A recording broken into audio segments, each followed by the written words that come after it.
I decided to switch my 2017 Cannondale Slate over to a rigid fork.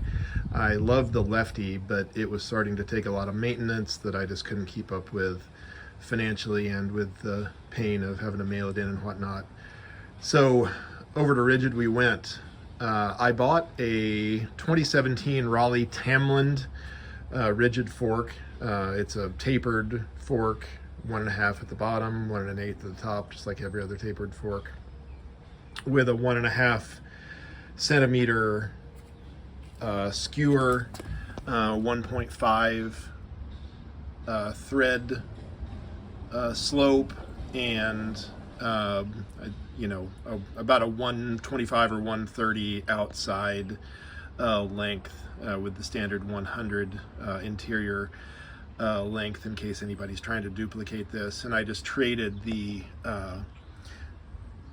disc over from the old Slate after taking the Lefty off.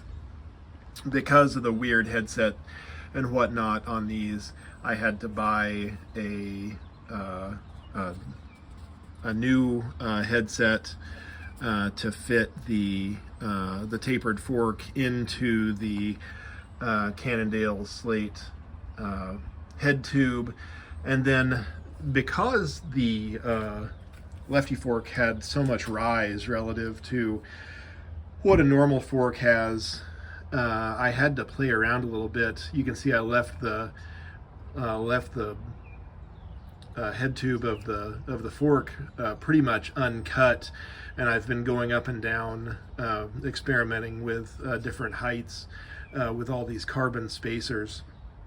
That FSA stem came from the parts bin at my local bike shop. But all in all, it's been a good ride. Oh, I forgot to say, I bought from the Pros Closet a new 27.5 inch wheel, aluminum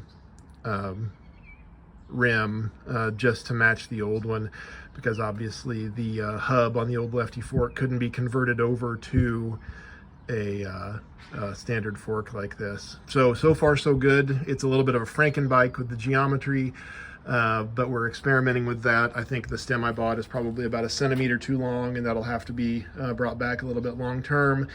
And we'll keep playing with the height, but all in all, I've been happy with how it rides, and it's a nice, reasonably cheap conversion over from the Lefty without spending all the money to service the Lefty again.